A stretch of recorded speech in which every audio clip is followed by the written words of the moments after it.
Soy Gloria Iriarte y en nombre de Medilab Sistemas quiero darles la bienvenida a este webinar sobre stroke isquémico, resonancia y tomografía. Quisiera aprovechar este momento para compartir con ustedes que este webinar se lleva a cabo no solo con el apoyo de Medilab Sistemas, sino también de dos grandes empresas, Gama Nuclear, Centro de Imágenes Diagnósticas y Barco. Antes de dar inicio a esta conferencia virtual, le doy la palabra al doctor Jaime Carmona para compartir de forma muy breve quién es nuestro panelista invitado. Muchas gracias, Gloria. Muy buenas noches a todos los presentes. Bueno, mi nombre es Jaime Carmona, soy médico radiólogo y médico nuclear. Realmente agradecemos a todos los colegas en los distintos países que se encuentran conectados en este momento. Realmente actualmente tenemos 147 participantes, un número bastante importante. Tenemos participantes de Argentina, Colombia, Chile, México, Panamá, Brasil. Bueno, se me escapa algún otro país por ahí. Tenemos el placer hoy de presentar y estar con nosotros el doctor Diego Miñarro. El doctor Diego Miñarro es neurólogo formado del Hospital Británico, especialista en neuroimágenes del Hospital Italiano, y actualmente es el encargado del área de neuroimágenes de la Fundación Favaloro. Y también está encargado de técnicas avanzadas de investigaciones médicas. La agenda consistirá, primero va a darle la charla al doctor Diego Miñarro, y al final va a haber un espacio de preguntas. La idea es que todos los participantes a través del chat formulen sus preguntas y vamos a estar atentos para formularlas al final. Sin más preámbulos, le damos una bienvenida al doctor Miñarro. Doctor Miñarro tiene la palabra. Bueno, buenas noches desde acá de Argentina, buenas tardes a los demás lugares de Latinoamérica que por suerte nos escuchen. Primero que nada, agradecerles a ustedes por esta invitación, a las tres empresas, a Medilab, a Gama Nuclear y a Barco, por invitarme en esta iniciativa de una serie de webinars. Así todos podemos charlar, compartir experiencias en lo que nos dedicamos día a día, como dijo el doctor Carmona, desde la Fundación Favaloro, nosotros vamos a mostrar un poco de la experiencia que tenemos, del trabajo juntos, y bueno, ver cómo sale todo esto, y la idea es que al final participen. Sí, eso es lo más importante, no me dejen a mí solo con la palabra, yo no tengo la última palabra, ni soy la persona que más sabe en el mundo. Tengo mi experiencia, sí, pero la idea es compartir. Les voy a contar un poco de lo que hacemos nosotros en la Fundación, de lo que hacemos en otros centros, de mis años de experiencia en esto, pero la idea es que todos desde su lugar aporten lo suyo. Me parece que es lo más rico para todos. Cuando el doctor Carmona lo decida y el resto del equipo, empezamos a participar. Yo creo que Diego, sí, ya creo que empezamos. ¿Puedes compartir tu pantalla, Diego? ¿Ya? Ok. Ya vamos. Sí, si la idea es que esto sea bastante charlado, bastante dinámico, y vamos a estar muy atentos a las preguntas que hagan en el chat. Perfecto. Ahí vamos a ir, como todo tiene que pasar, se cerró la presentación, cosas que pasan.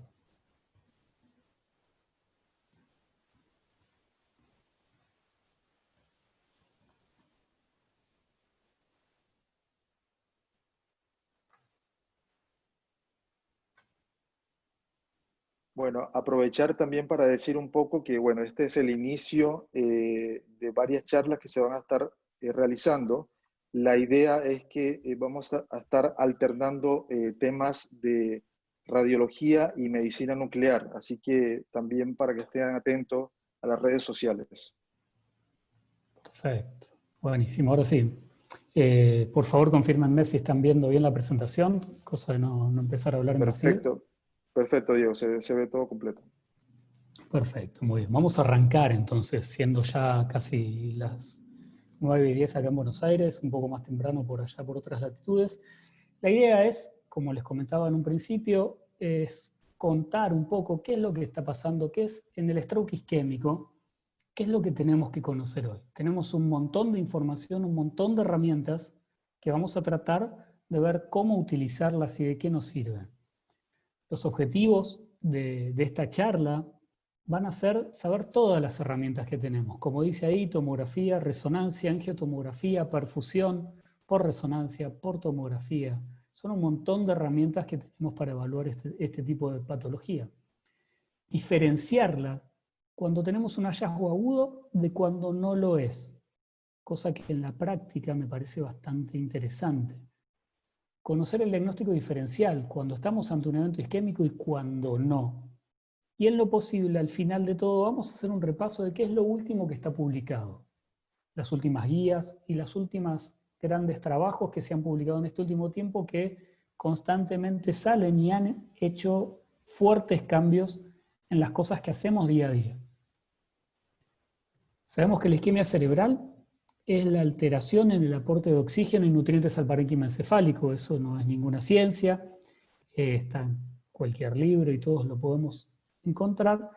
Saber que la isquemia es el 80% del stroke o ictus en general, ¿sí? Sabemos que es la tercera causa de muerte general, y esto por estadísticas comprobadas de varios lugares de Europa, de Estados Unidos, y es la primera causa de morbilidad, razón por la cual fue todo este desarrollo en estos últimos años para tratar de mejorar esa morbilidad, de tratar de hacer algo para que nuestros pacientes no queden con un grado de secuela tan alto como el que veníamos teniendo. Esta diapositiva es la clasificación de Toast. La clasificación de Toast data de los años 80, donde tenemos todas las grandes causas de stroke isquémico que podemos tener. Esta diapositiva es parte de la publicación original de esta clasificación, y esto no es más que una versión un poco más ayornada, un poco más linda, con dibujos un poco más lindos, pero es lo mismo. ¿Qué es lo que tenemos acá? Básicamente que un stroke isquémico puede darse por enfermedad de pequeño vaso, por arteriosclerosis intracraneal de pequeño o de no tan pequeño vaso, de patología carotidia, sea por un accidente de placa, término bastante discutido, o sea por una estenosis carotidia previa que sufre algún tipo de evento. Placa en la aorta, fibrilación auricular, enfermedades valvulares, trombos cavitarios y por ende un émbolo cardiogénico. En este cuadro tenemos básicamente las grandes causas, ¿sí? En este nuevo también no dejamos de lado la embolia paradojal, cuando hay un foramen ovar permeable y la posibilidad de una embolia paradojal. Siempre que hayan escuchado alguna charla de stroke, y de imágenes en stroke particularmente, o hayan escuchado hablar a alguien sobre el tema, sabrán que siempre en la clasificación o cuando vamos a ver una imagen, hablamos de que tiene un territorio, de que si esa lesión corresponde a un territorio vascular o no es así. Eso es fundamental. Si yo estoy pensando que una arteria se tapó, el territorio al cual va a irrigar es conocido, si bien hay variantes, el territorio arterial es bastante frecuente y lo tenemos acá en este gráfico, ¿sí? Pero también, y lo puse más grande a propósito, es que tengan en cuenta que los grandes senos venosos también tienen territorio. Entonces, muchas veces van a ver que el que evalúa las imágenes dice, no, esto no tiene territorio arterial, entonces no es un stroke. Ok, no es una arteria que se haya tapado, pero puede corresponder a una vena que se tapó. Puede ser. Sabemos que las venas son particularmente variables en el cerebro, ¿sí? Si hay algo que varía en el cuerpo es la disposición de nuestras venas. Pero los grandes senos en general son bastante estables y bastante común esta distribución. Entonces esto que vemos acá lo vamos a ver con bastante frecuencia y es simple de evaluar. Si tenemos el seno longitudinal superior ocluido, podemos tener afectación en todo este territorio. Lo mismo con el transverso, lo mismo con venas cerebrales internas, ¿sí?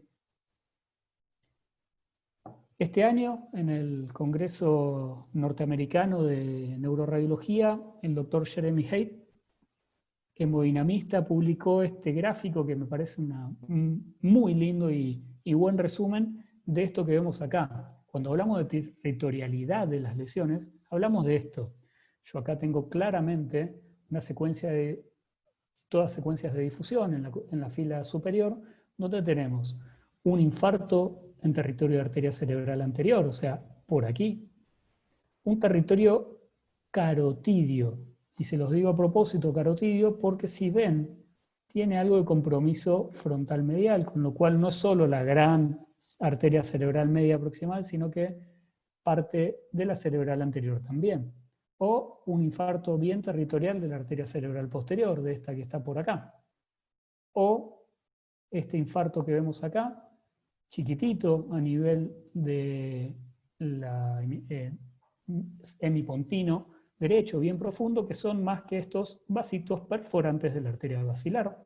O este que vemos acá en secuencia FLAIR, que ocupa la cara basal y medial del hemisferio cerebeloso y parte del pedúnculo cerebeloso inferior. Y eso no es más que la arteria pica, esta que está por aquí.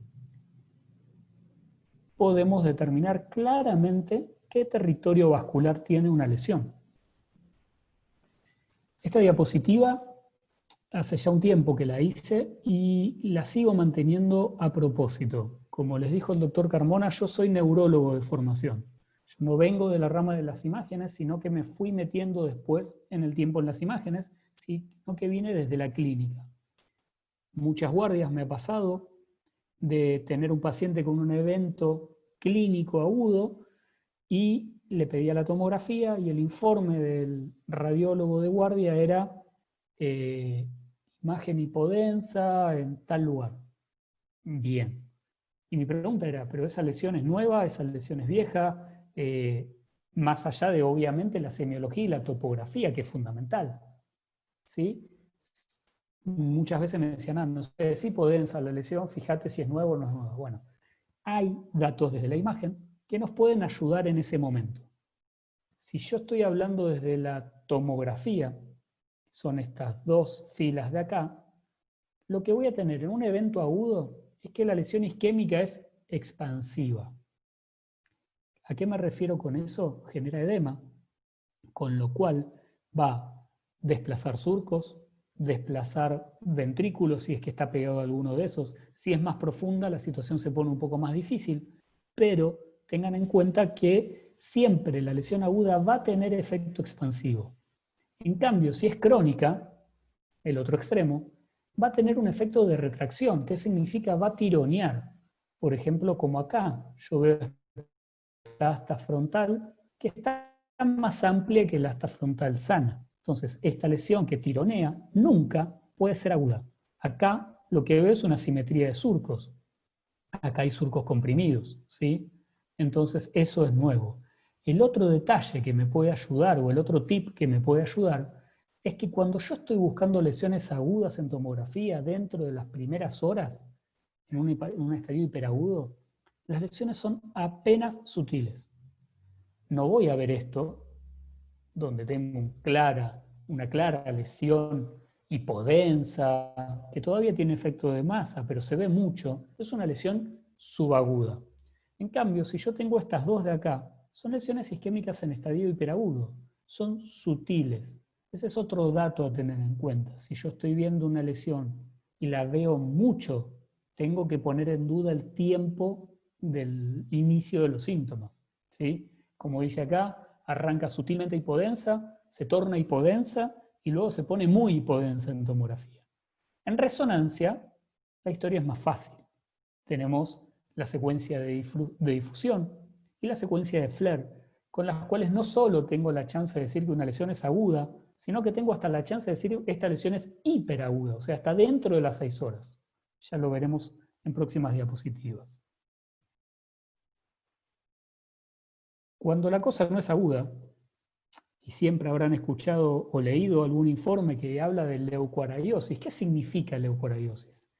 En el año 87, un neurólogo, el doctor Hachinsky, acuñó este término en tomografía, básicamente, que era la rarefacción o alteración de la densidad de la sustancia blanca, particularmente periventricular, con algún predominio posterior, pero podría encontrarse en otros sitios también, que es la reacción secuelar inespecífica para cualquier trastorno que tenga, ¿sí?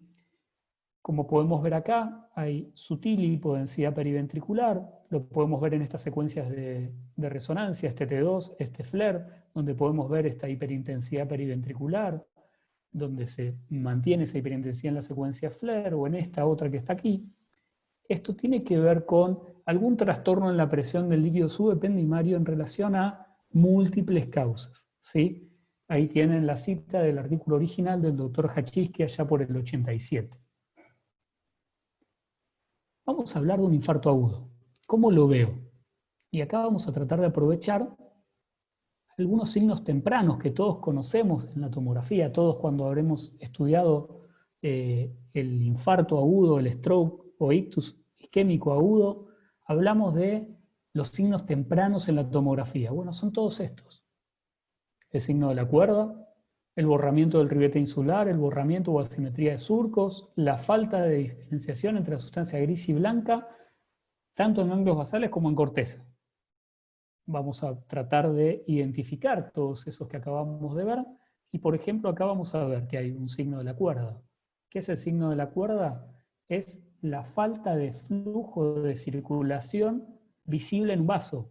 Si ya acá veo esta imagen espontáneamente hiperdensa en casi todo el segmento M1 proximal de la arteria cerebral media, puedo influir de que esa arteria no tiene buena circulación.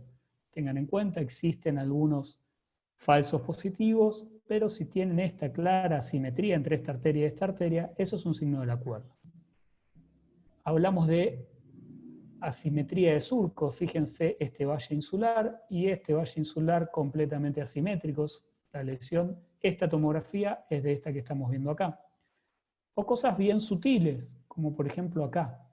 Yo acá estoy viendo sustancia blanca, sustancia gris, cabeza del núcleo caudado, núcleo lenticular.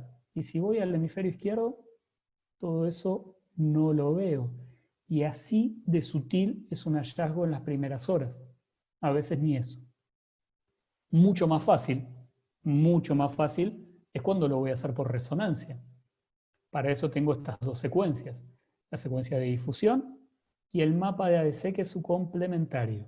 Si yo tengo esta lesión que brilla en difusión y que baja su señal en el mapa de ADC, esa lesión la tengo que considerar como una lesión aguda.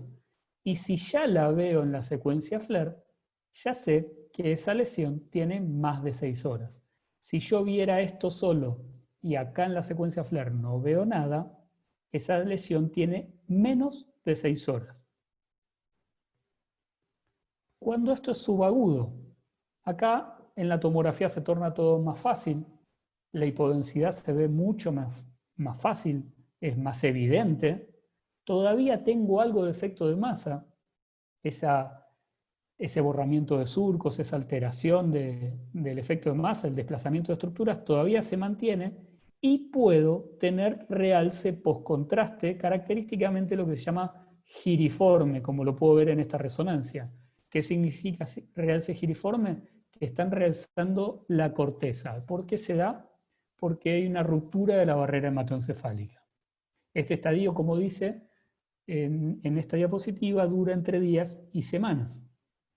En las secuencias de resonancia ahí tengo mucha más información. Tengo el T2, tengo el FLAIR, tengo la difusión, donde fíjense, donde ya casi no brilla más. Y si le inyecté contraste, tengo este realce giriforme. Esto es un infarto en estadio subagudo en territorio de la arteria cerebral posterior izquierda. Y ahora vamos al crónico. Este es el más fácil. Tironea, retrae. Entonces voy a ver que el ventrículo está más grande, que los surcos están más amplios, ¿sí? En tomografía es marcadamente hipodenso. ¿Por qué? Porque se genera una señal o una densidad de líquido, porque el espacio de ese tejido necrótico debe ocuparse por algo. Se ocupa por líquido. Entonces yo voy a ver que se comporta como tal, como líquido. El realce postcontraste, como dice ahí, se puede mantener entre 2 y 4 meses. Eso depende de un montón de factores. Y el término de esto es encefalomalacia secuelar. Señal de líquido cefalorraquídeo, de agua, como le decía, la encefalomalacia. Y acá ya no hay realce en estadios bastante más tardíos. Ahora, estoy en un evento agudo. Tengo un paciente que se presenta a la guardia o es traído por el sistema de emergencias con un déficit en, por ejemplo, un hemicuerpo de instalación aguda de menos de hoy 6 horas, por ejemplo. Bueno, ¿las imágenes para qué? ¿Qué es lo que busco en esas imágenes?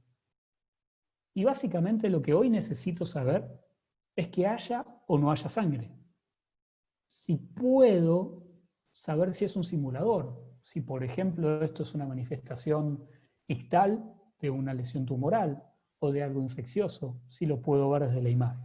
Si puedo tener la etiología de la isquemia, y para eso necesito algunas cosas más, y si puedo o no puedo conocer qué core de infarto tengo o qué área de penumbra. Para eso obviamente necesito otra secuencia, si no me alcanza la simple tomografía. Hasta 2015 eso era todo lo que necesitábamos. Desde el 2015 la cosa ha cambiado y ahora cambió más todavía.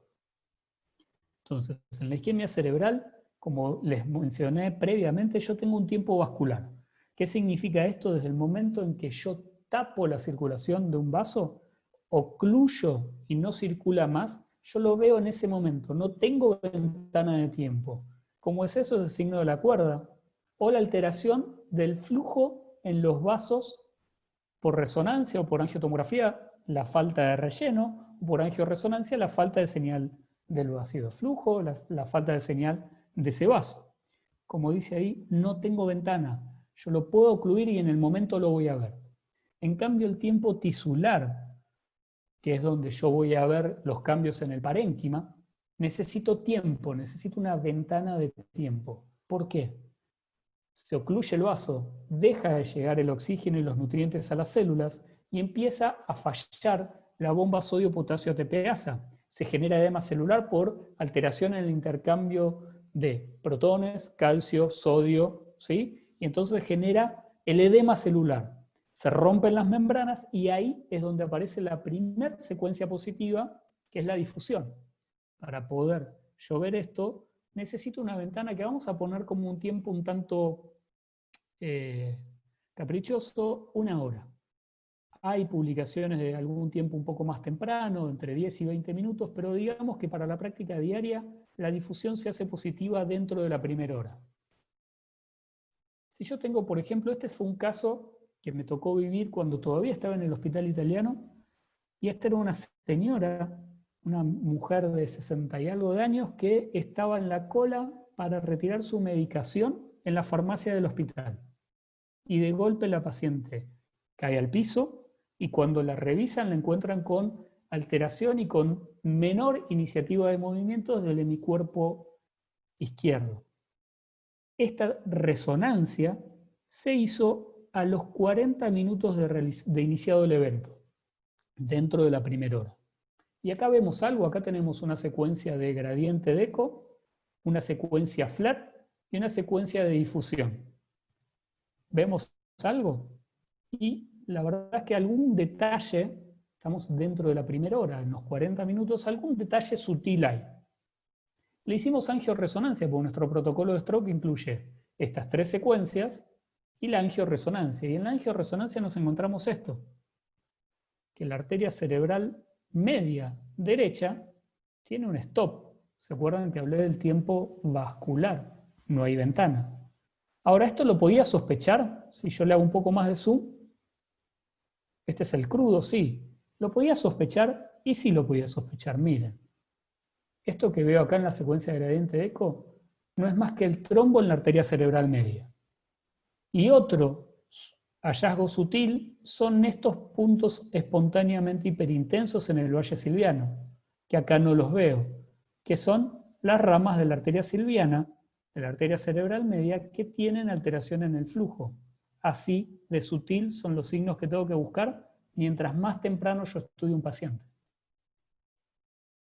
Esta paciente se realizó trombolíticos, que era la terapéutica en ese momento aprobada y aceptada, y a las 24 horas la resonancia control mostró solo esa pequeña secuela a nivel lenticular derecho, con una muy buena resolución y una muy buena evolución posterior. Ahora en la tomografía, como dijimos, signos tempranos, esos que les mencioné antes, signo de la cuerda, borramiento del ribete, vamos a mirarlos. Signo de la cuerda, fíjense esta arteria cerebral media y esta que es la que les había mostrado previamente, esto es el signo de la cuerda. Acá tengo clara simetría surco, fíjense este valle silviano, fíjense este valle silviano. Y ahora quiero que presten atención y este es un concepto que quiero que se lleven de esta charla. Esta fila de acá es el mismo paciente. Todas estas secuencias, todos estos cortes son del mismo paciente.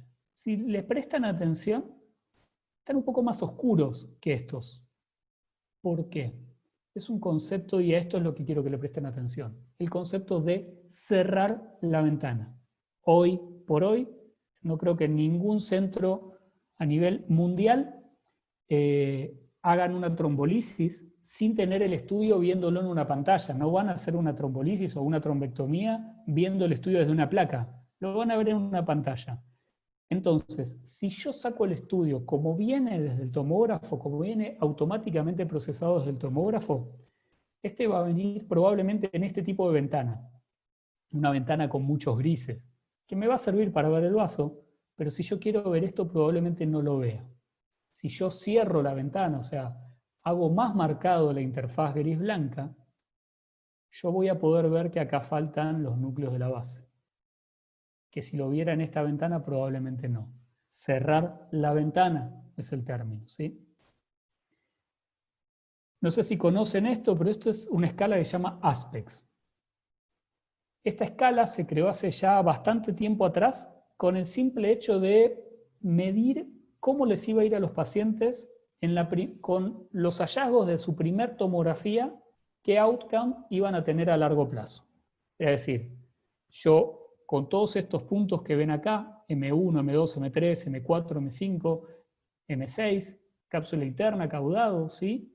Y lenticular, si yo encontraba lesión ahí, tengo que ir tachando. Esto es un score de 10 puntos que a medida que yo encuentro lesión en alguno de estos, voy tachando. Entonces arranco con 10, una tomografía normal, y voy bajando. A medida que encuentro, voy bajando. Si yo tengo un Aspex de 7 puntos, o sea, taché 3, yo ya tengo una lesión considerable.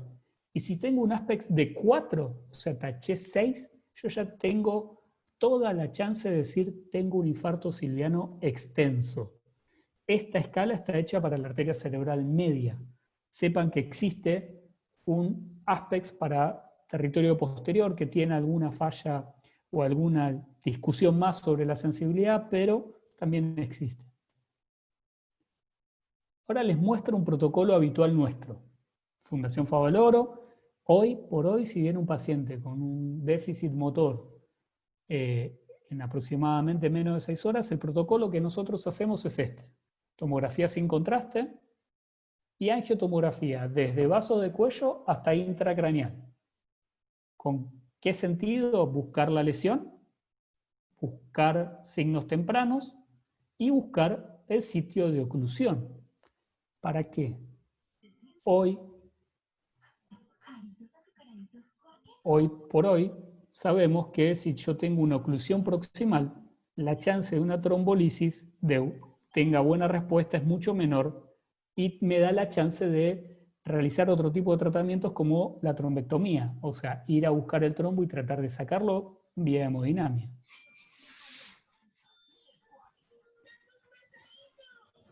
Hablamos de la difusión, esto es la explicación de por qué es todo esto que les comenté de la alteración de la interfaz y el pasaje de moléculas a través de las membranas, y porque el edema les dejo esta cita donde explica todo esto, tiene ya algún tiempito, pero lo explica muy bien el porqué de la difusión positiva y qué es lo que pasa, por qué las partículas no pueden moverse. Para hacerlo más fácil, es así. Yo tengo una muestra de tejido donde tengo las células, los protones que se mueven tranquilamente, y ante el edema celular estos protones ya no pueden movilizarse, entonces la difusión se restringe, la difusión de partículas está restringida y aparece esta imagen característica.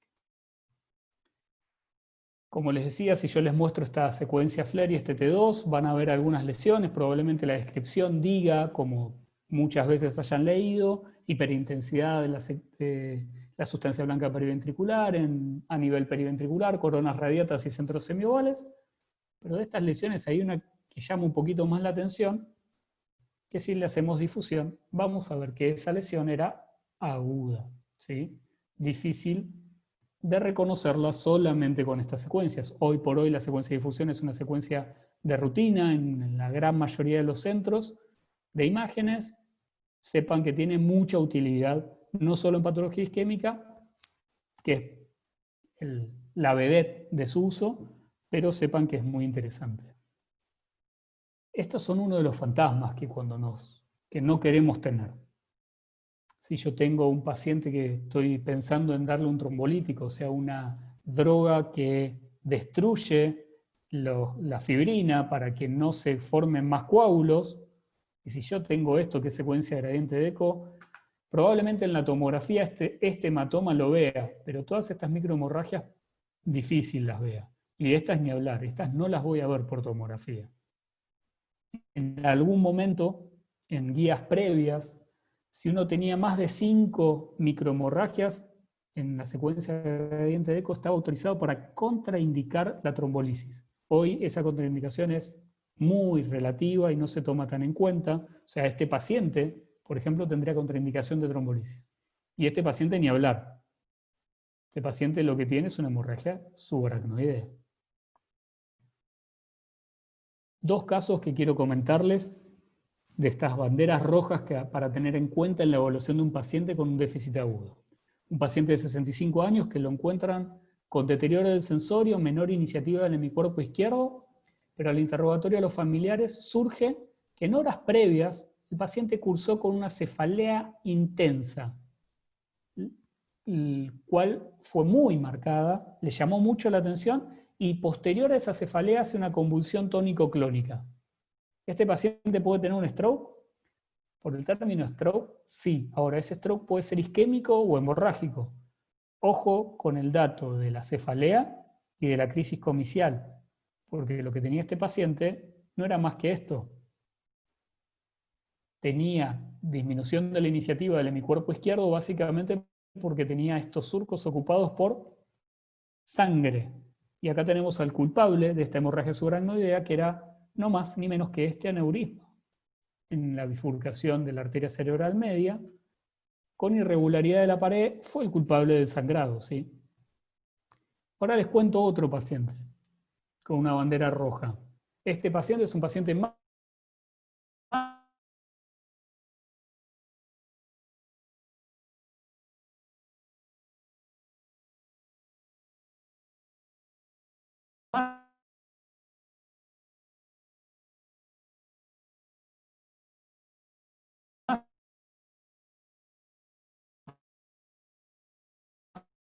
añoso, de 85, único encima de esos factores de riesgo mal controlados.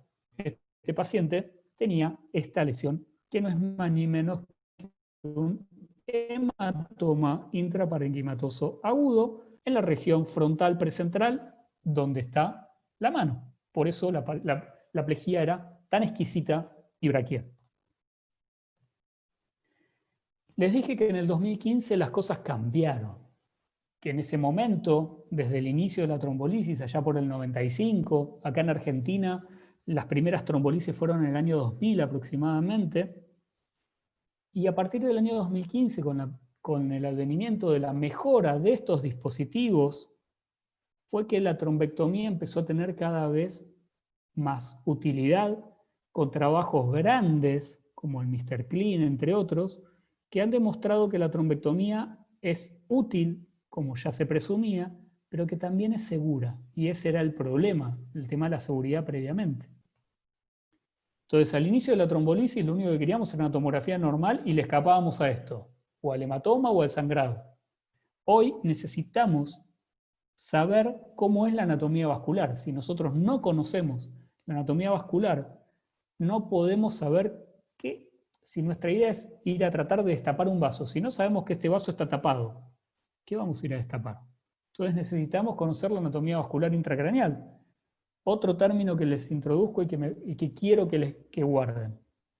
¿Qué colateralidad tiene? No solo dónde se tapó, sino a distal. ¿Cómo están las ramas? Colateralidad. Les hablé de ventana y ahora les hablo de colateralidad.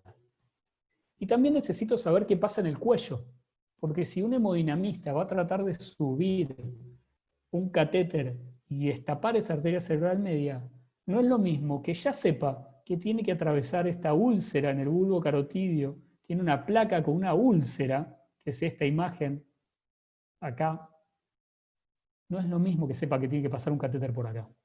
Con lo cual es fundamental conocer la anatomía previa a la entrada del cráneo. Determinar colaterales. ¿Qué significa esto? Desde ya hace un tiempo que se sabe que si yo tengo una oclusión proximal y tengo mala colateralidad, como por ejemplo esta columna de acá, al paciente le va a ir mal. Lo trate, no lo trate, el paciente tiene mayor riesgo porque no tiene colateralidad. Puedo tener un grado intermedio o un grado de buena colateralidad, como por ejemplo acá, donde veo buenos vasos distales. Tengo la oclusión y tengo buenos vasos distales. Vamos a tratar de reforzar un poco esto. Existen escalas, a lo mismo que veíamos el ASPEX para la lesión en el parénquima. Bueno, también hay un ASPEX para la colateralidad. Se les da puntos, pero lo más fácil es mala, intermedia y buena colateralidad. Sepan que el que tiene buena colateralidad le va a ir mejor, tanto en la sobrevida como en el tratamiento en el momento, la reperfusión. Hace un tiempo, poco más cerca en el tiempo, ya por el 2017, se prolongó la ventana terapéutica. Primero se había estirado de 3 horas a 4 horas y media en ciertos pacientes, ahora ya se estiró a 6 horas, y después vamos a hablar de una ventana de hasta 24 horas para cierto tipo de paciente y distintos tipos de tratamiento. Entonces acá sí, ya tienen mucha utilidad estas otras secuencias, como por ejemplo que esto es una difusión, perfusión.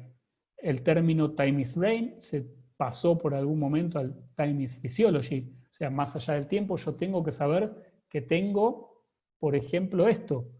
Esto es una secuencia de difusión con una alteración cortical, con un área de infarto cortical frontoinsular, y esta es la secuencia de perfusión, donde lo que puedo ver es que claramente tengo un área de mismatch positivo, ¿sí?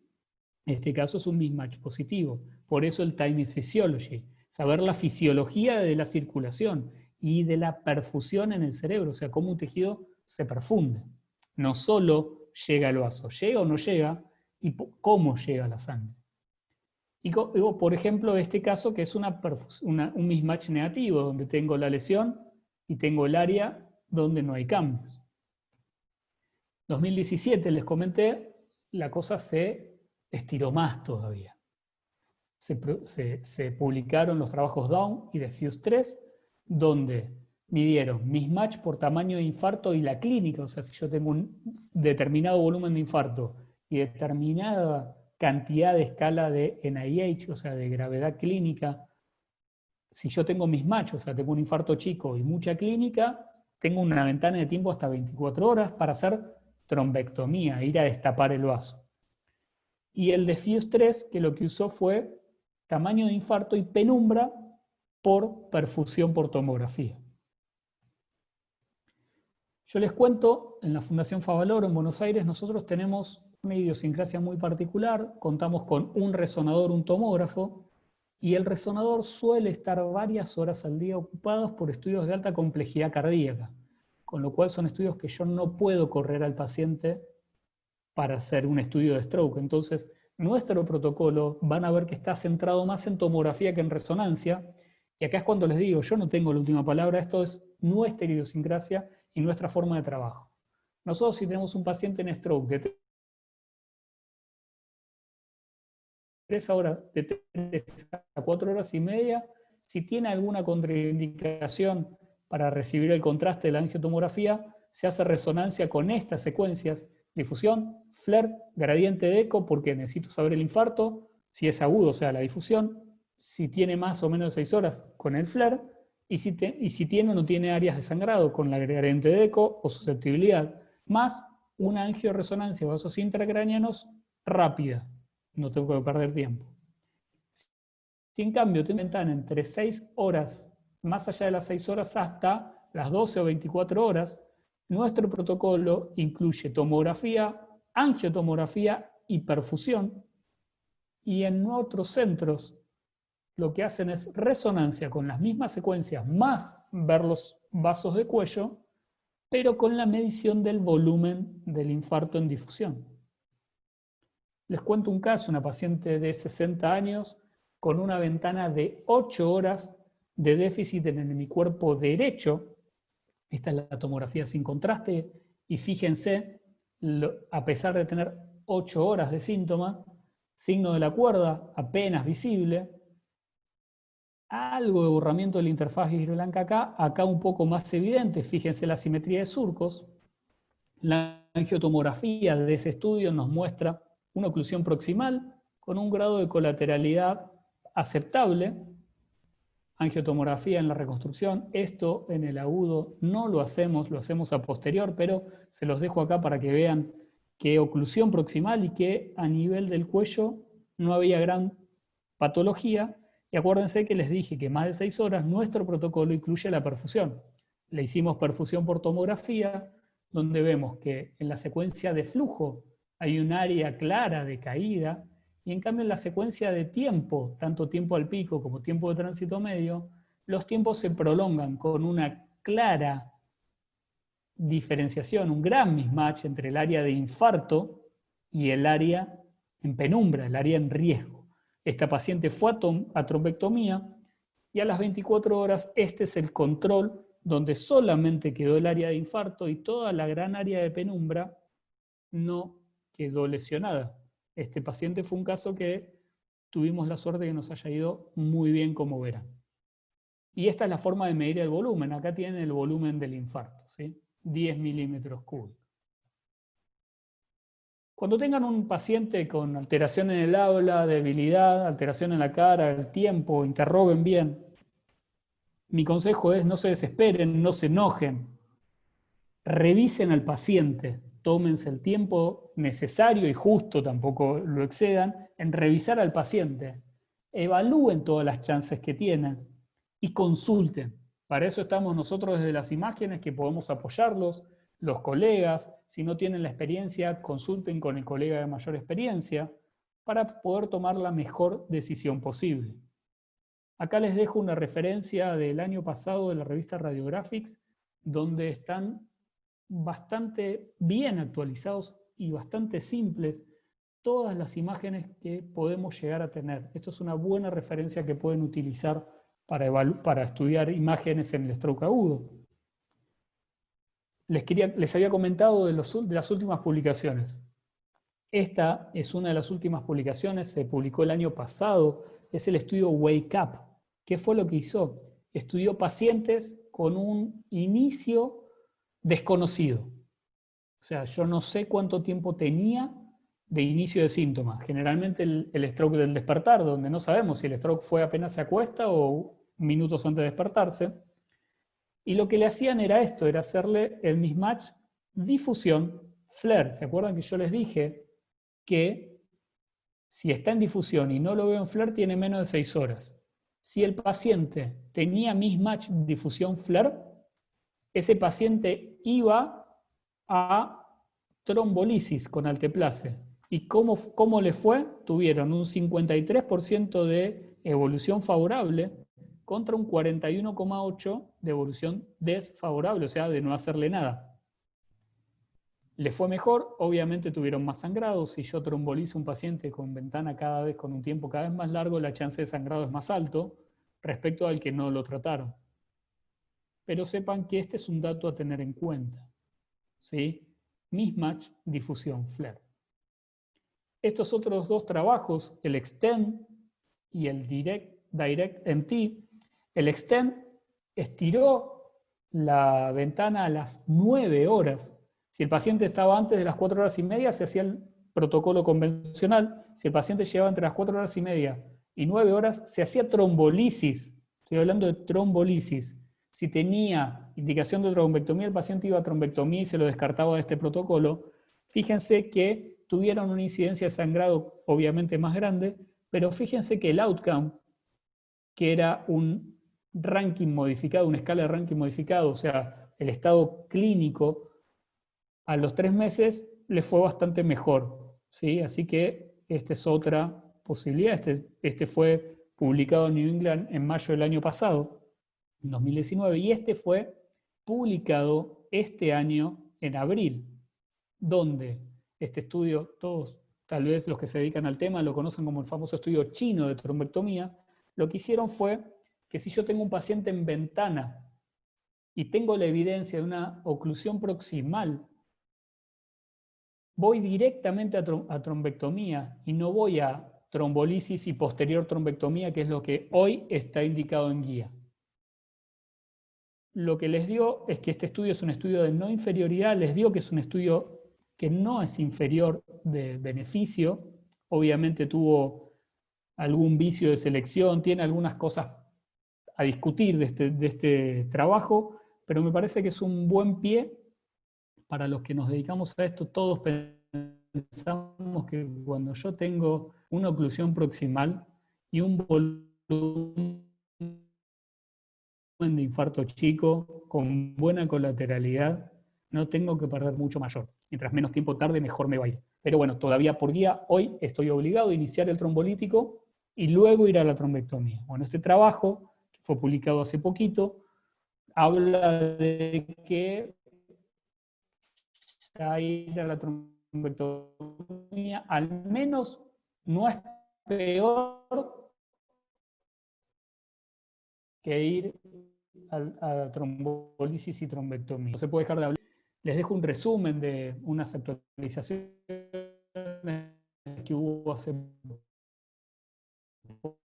poco de la gente del Hospital Valdebrón de Barcelona. ¿Qué pasó? ¿Qué pasó? Comparado este año respecto al año pasado, en verde el año actual versus el año anterior, los pacientes llegaron bastante más graves, llegaron con NIH más altos, oclusión de grandes vasos. Los pacientes leves no consultaron, llegaban a consultar tarde los pacientes más graves, por ende les fue mal. Fíjense que tenían infartos más grandes, todos tenían aspects menor a 6. Les dije que si tenían 7 ya era un tamaño considerable, si tiene 6 de ahí para abajo cada vez es peor. Les ha ido peor por una cuestión de demora en la consulta. ¿Sí? Llegaban más tarde, por eso llegaba el paciente más grave. No solo el concepto de que el COVID de por sí es una patología protrombótica que generaba múltiples infartos, sino en general, ¿sí? Ténganlo en cuenta.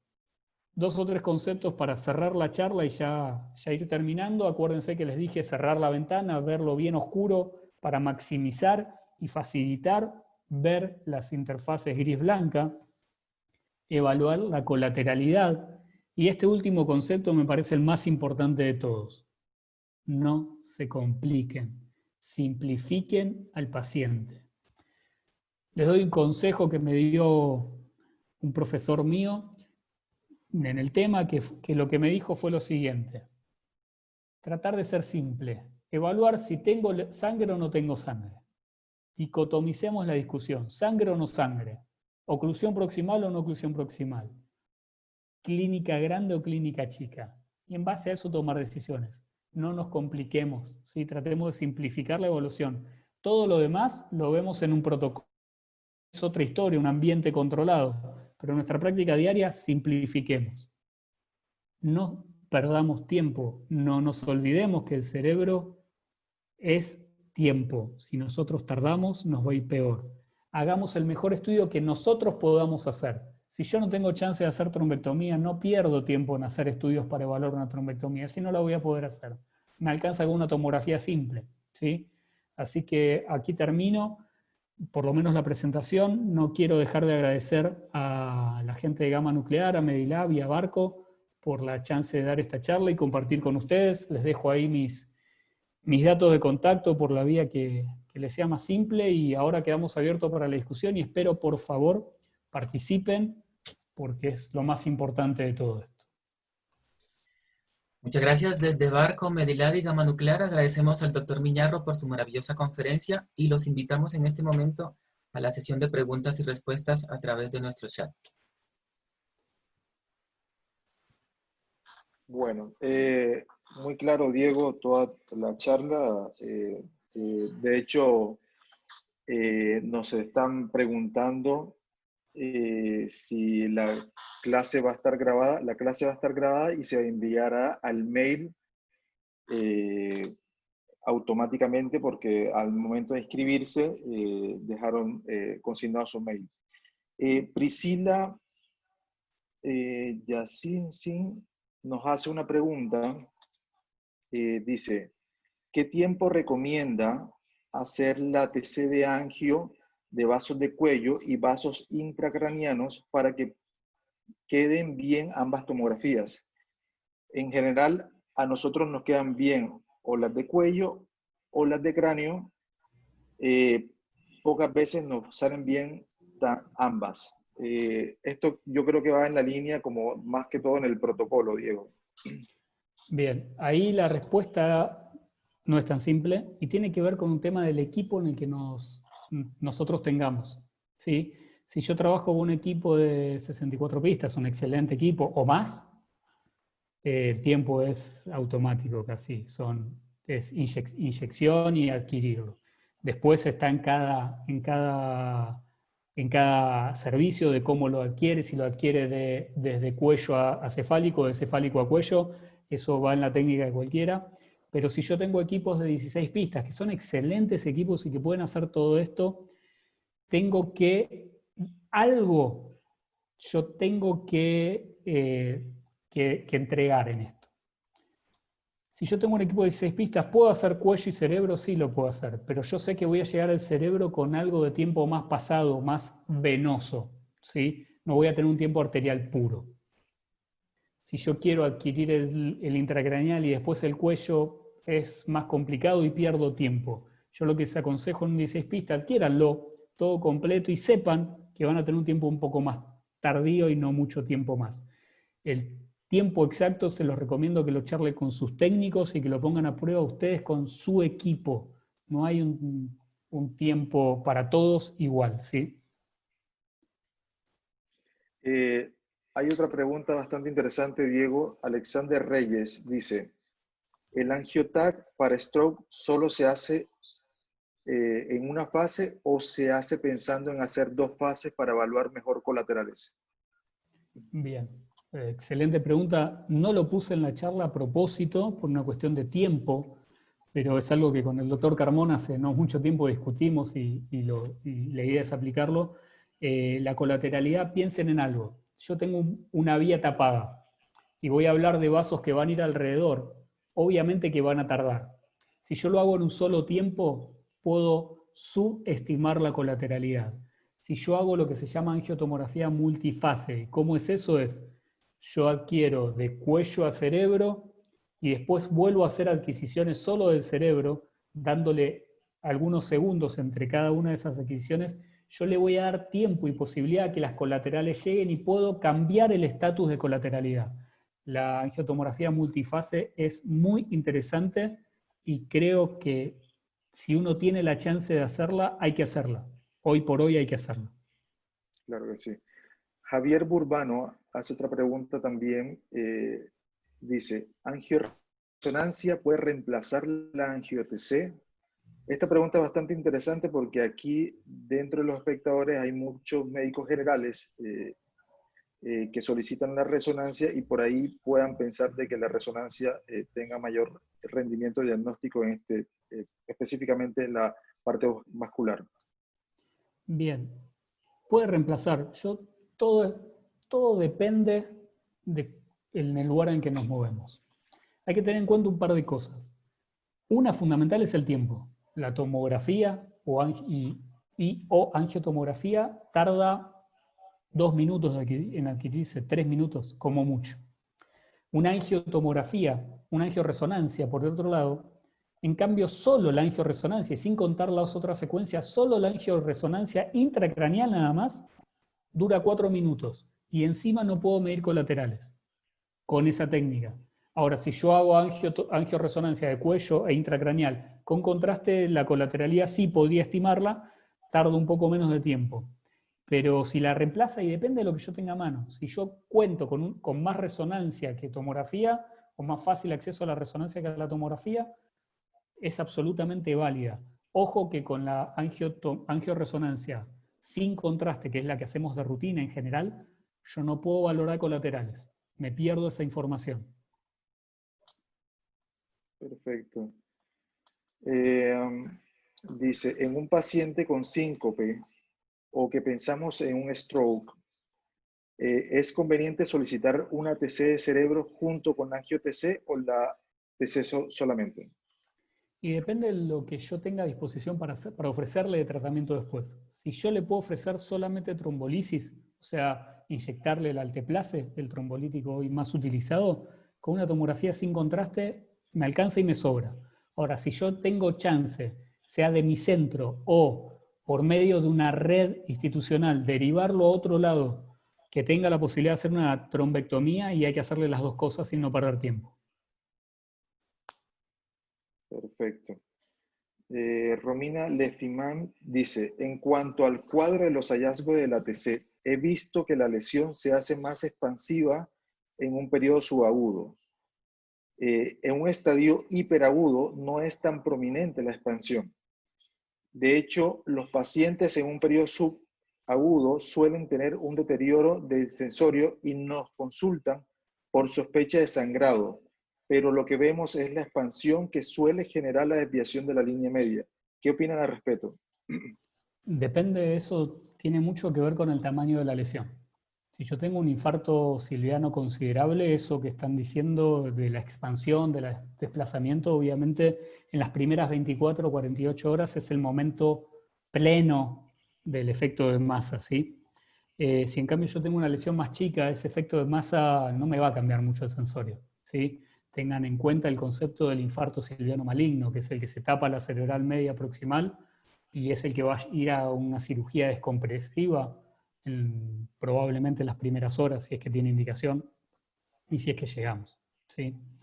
Hay una pregunta por ahí que me interesó, que hizo Jimmy Crump.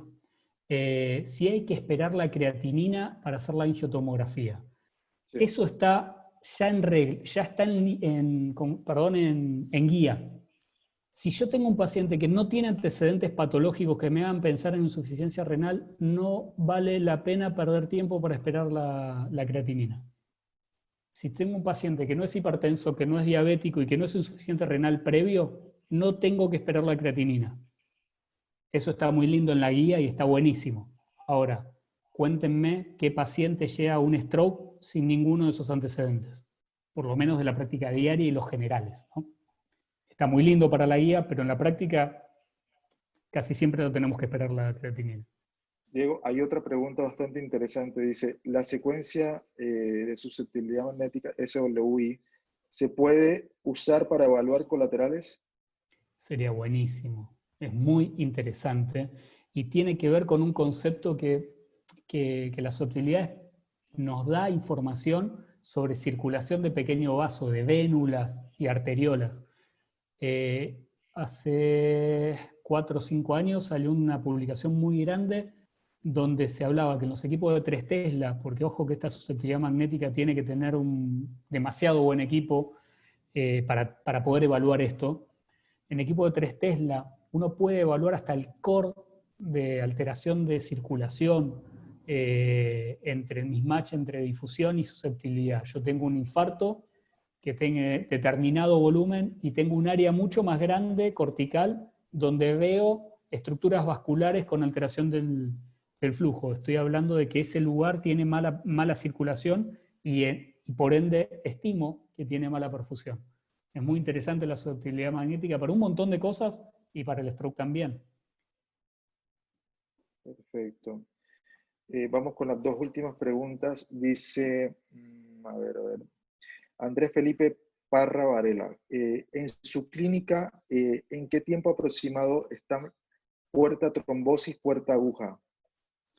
Bien, puerta trombolisis y puerta aguja. Eso estamos aproximadamente cerca de la hora más o menos para el puerta aguja. Y para el puerta trombolisis estamos en los 45, 50 más o menos, 45 por ahí. Más o menos lo que estamos en todos lados. Perfecto. Dice la autora Neira, dice, cuando en el ACV isquémico vemos signos de perfusión de flujo, ¿se considera predictor de transformación hemorrágica? ¿Cada cuánto se debería hacer el control tomográfico? Voy a empezar por la última, y después por la última parte de la pregunta y después por otra. El control, si el paciente evoluciona bien, a las 24 horas todo paciente que haya tenido tenido un tratamiento, sea trombolisis, sea trombectomía, a las 24 horas se tiene que hacer una imagen. Lo que hacemos generalmente en casi todos los lugares es una tomografía, se puede hacer con la imagen que tengan a disposición. Los signos de mala colateralidad son predictores de transformación hemorrágica sin lugar a dudas. Sin lugar a dudas, la mala colateralidad es un predictor de transformación y de mala evolución. Sea que lo trate o no lo trate, y si lo trato más todavía. Perfecto. Listo. Bueno, Diego, te agradecemos enormemente esta participación en este primer webinar que tenemos Barco, Medilab y Gama Nuclear. Y bueno, que este sea el principio de muchos webinars más. Muchas gracias a todos los espectadores de toda Latinoamérica y nos vemos a la próxima. Muchas gracias a ustedes por la invitación y que se repita esto, que sirve para todos. Muchísimas gracias a ustedes.